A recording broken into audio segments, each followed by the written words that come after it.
right. Good afternoon, everyone. Thank you so much for joining us today. I'm very thrilled to have such a wonderful group of panelists to discuss what is a very pertinent topic for all of us in the media landscape. Look, we know that digital platforms are more popular now than ever before. Gone are the days when you used to be told to look out for a story in tomorrow's paper or to stay tuned for the nightly news. It's moving, minute by minute. We're asking you to not just check back for updates, but also to like us on Facebook, to follow us on Twitter, to download our app. And at the same time, yes, print, TV, and radio, they still exist, but the majority of people, including I'm sure the majority of you, get their news from their laptop, their tablets, or their phones. So we have people on this stage who are dealing with the competing pressure of adjusting to this evolving landscape, but also struggling with falling advertising revenues, smaller newsrooms, and putting us in a situation where you have media outlets, even with 100-year legacies, who have to rethink and relearn their trade. So I'm going to actually kick off by just asking our group here, the rise of digital didn't happen overnight. We've seen this was coming for 10, 15 years. So how did we end up here? Shall I start? Go for it. It's a great intro, by the way, into how my day sort of shakes up.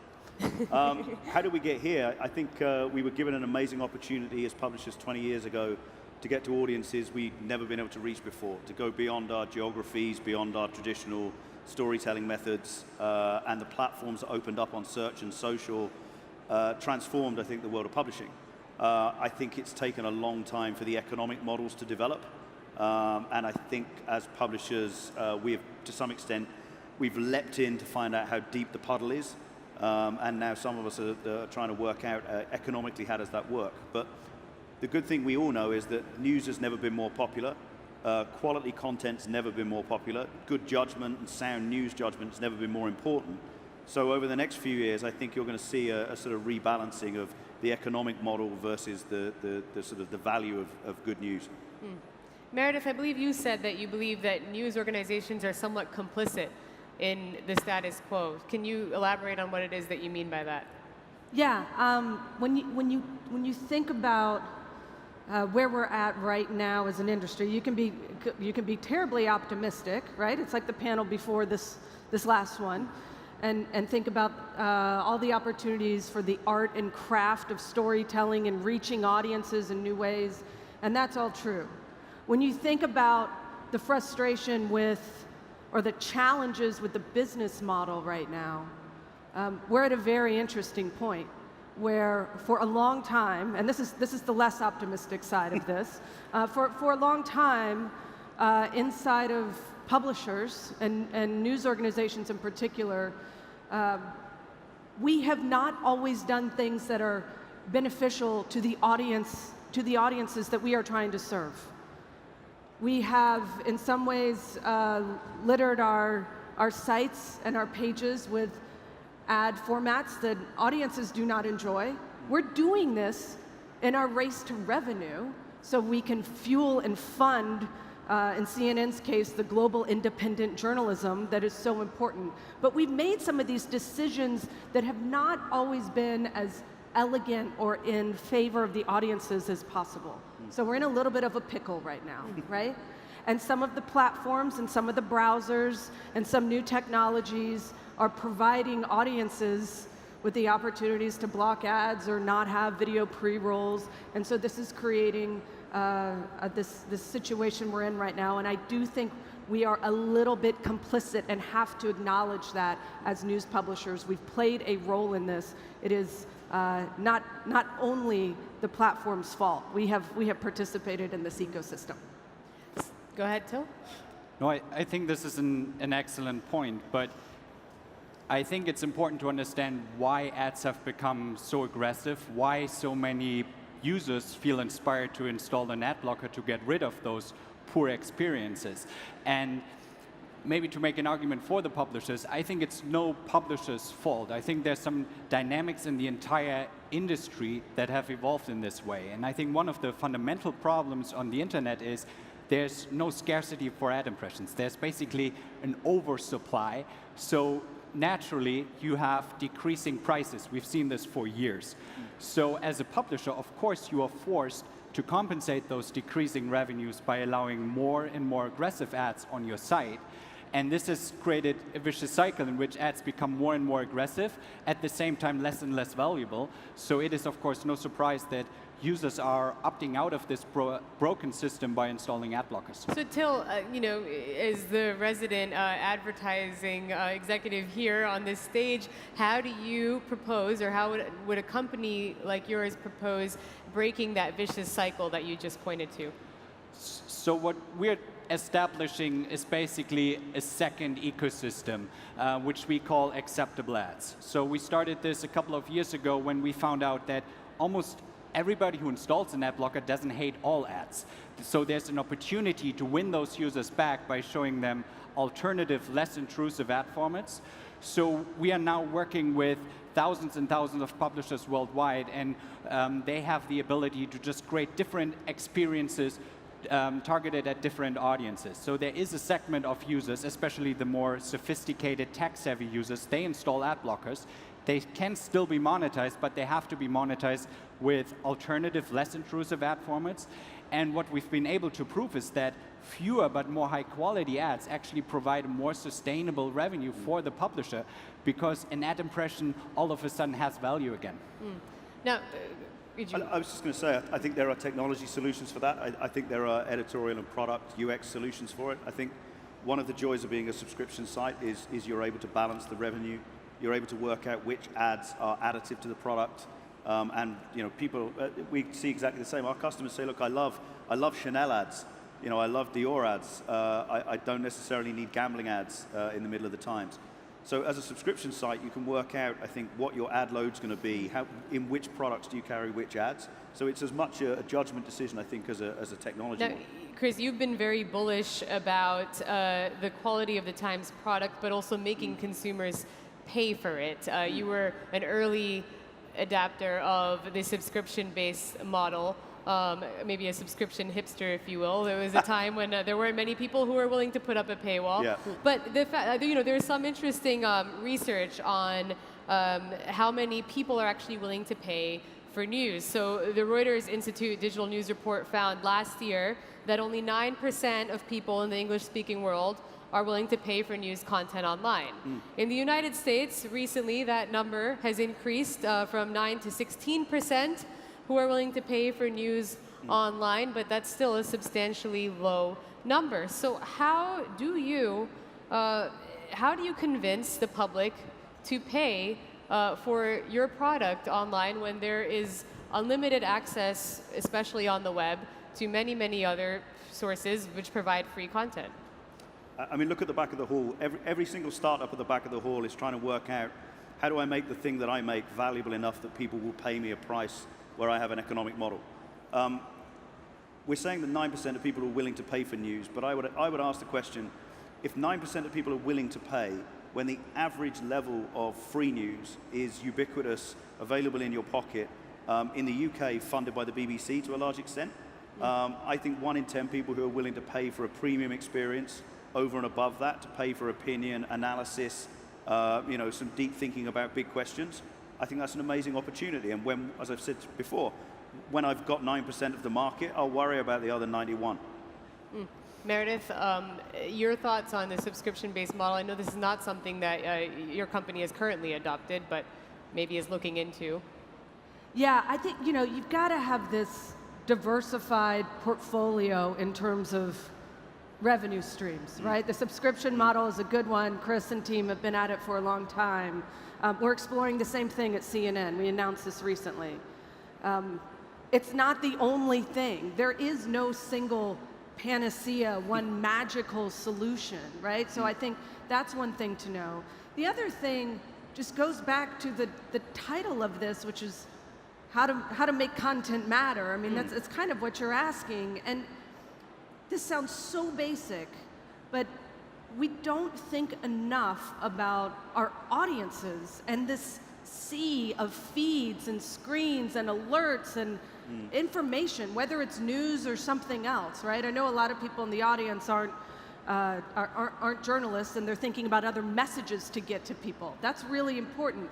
So how you do that is to really know who you are and what your message is. For CNN, it's what is the story that is going to stand out, right? I mean, you know this, we're covering, you cover all things politics for The Guardian, right? So this idea that pretty much every news organization is covering the impact of President Trump around the world. How do we do something that is original and essential and is not just the same story that you will find on every other news organization or 8 versions of the same story in your feed? There's a little too much aggregating and curating going on right now, and not enough original, essential, distinctive journalism. And that's why we've done things like invest in investigative journalism, and not just trying to cover breaking news, but trying to break news. Right? And I think that difference. I think any reporter, certainly in Washington, like myself, can attest to the daily challenge we all face in our newsrooms when you have a president who is tweeting at 5 o'clock in the morning, and you have as many as 1,000 stories that have written up that tweet, but how much is that actually breaking through? What you're really talking about is identifying your brand. And I think Till, and as well as Chris, I'd want to know from you as well, how do you each view the responsibility of brands to create a credible online media industry? So maybe just one thing to add on the willingness for consumers to pay. And I think part of that is also convenience. And we've seen this in the music industry. And especially if you look at news, people consume their news across a variety of different outlets, but they don't want to have 20 different subscriptions with all the websites they engage with. So what we need, and this is something that we've just launched last week actually, it's a new service called Faida, which basically gives users the ability with one subscription pay directly to all the content creators they've engaged with, because there are only very few brands like yours, for example, out there that can successfully pull off a subscription business, that have this loyal base of readers. So I think what we need in order to add a payment component to the web is a new way how we think about payments, and isolated services are not going to succeed. We should learn from the music industry and think more like Spotify, for example.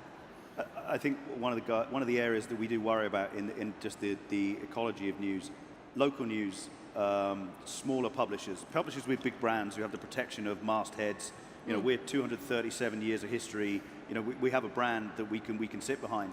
I worry a lot about local news, mid-sized publishers in this ecology. Yes. And the thing that I worry about is not so much, I mean, some of them are not going to make it, but what's not going to get picked up, the nationals will still pick up national stories. You know, Trump will always get covered. What is going to stop getting covered is your local regional courts, your local councillors, your local government, your local businessmen. And there's a huge accountability gap that's going to grow in local publishing. And I think these models for aggregating subscriptions could be in some ways a savior for the small and mid-range brands. So I can't obviously wrap this up without asking you guys about what is often the elephant in the room in a lot of meetings around editorial strategy, which is how do you counteract the effect of Facebook and Google and their role in distorting the digital ad industry. Can you speak to the impact that these companies are having, especially when you look at the way in which they're being viewed by many as publishers themselves? I know that the Pew Research Center found 63% of Facebook and Twitter users said that they actually get their news from those platforms themselves. Yeah. No, they get our news from those they platforms. Get your, it's slightly different. Yes. I think, again, go back over the period of 10, 20 years. Search grew, it disaggregated news. We moved to a subscription model. We also built audiences in social. Digital advertising moved into social. So you've all heard the numbers about the amount of advertising that's moved across. But this is temporary. It's always temporary, because there is a quid pro quo for publishers in the exchange of effectively reaching new audiences in return for giving content for free. That's a balance. And if the balance turns out to be that by publishing through the platforms in a way that doesn't work economically, publishers disappear, you'll find publishers make different decisions. I think that's been recognized by the platforms. We've seen more progress in the last year, definitely, on both platforms really thinking hard about how to support subscriptions, and I think it'll change over and over again. Go ahead. My answer to this is simple. The way to counteract what's happening with the big platforms is to not over-rely on them. We should play a collective drinking game at Web Summit, which would be to have a drink anytime anyone talks about Facebook or Google changing the algorithm. It's said, I've heard it said so many times already today, and it's fine to complain about that, but again, like, if that has a big impact on your business, to me it means you've been over-reliant on them to drive your business. It's their business. They're going to change their rules. They have a right to do that, right? Yeah. Meredith's buying. So I'm being told that we actually are going to be able to take about maybe 2 questions from the audience, and I believe that we have volunteers at each of these ends. So if anyone has a question, we've got just a little bit of time. There's a gentleman right there in the middle.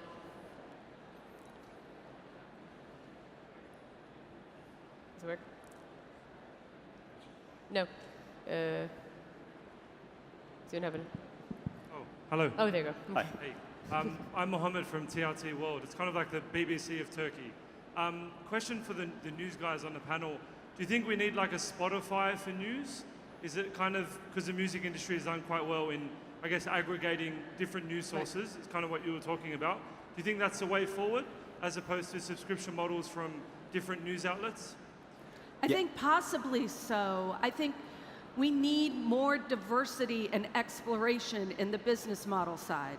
So it's interesting for me to hear from somebody like Till, from the perspective of CNN, there's a lot of interesting people and companies proposing solutions like this. I think that's great, and we should be talking to those people all the time. I also think at the same time, we need to have more of that innovation, more developers, more engineers in the heart and soul of our own news organizations to experiment with models like what you're talking about.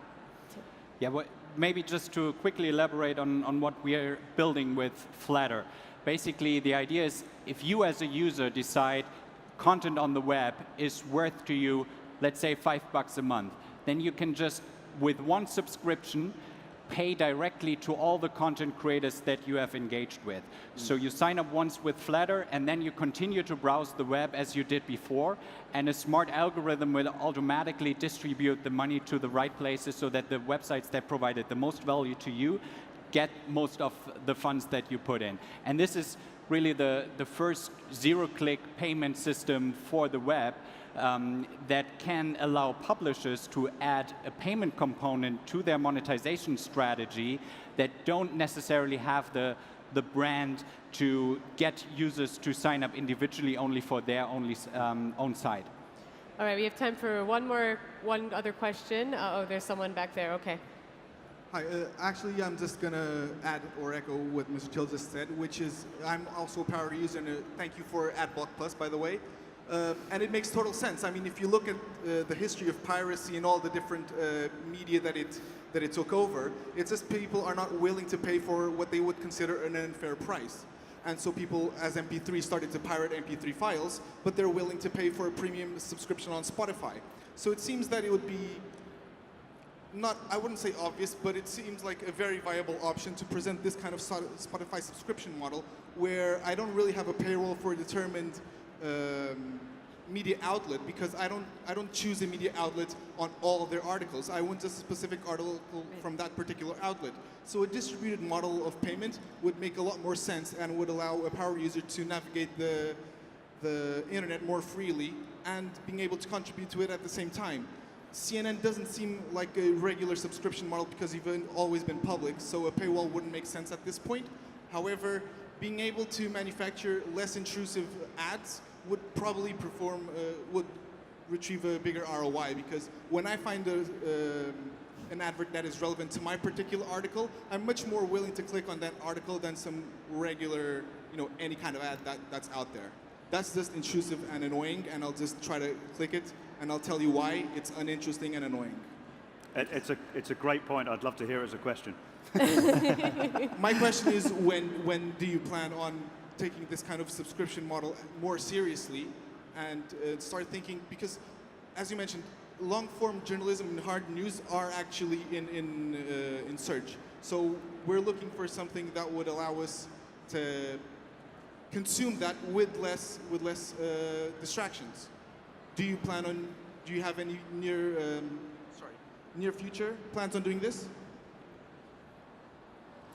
Nothing I can talk about today. Sorry, my fault. Okay, so I think that we are going to take one more question. Is that no? Okay, we were being told that we had to cut it short for time. These are obviously moving by very quickly. Look, I want to thank all of you for joining us this afternoon, as well as to our fantastic panelists, of course, Till, Faida, Meredith, Artley, and Duncan. I'm, of course, Sabrina Siddiqui with The Guardian. All I can tell you in closing is help us make content matter by supporting content. If you are looking to have good journalism sustain itself, please invest in that journalism yourself. And thank you again for joining us. Thank you. Thank you. Thank you.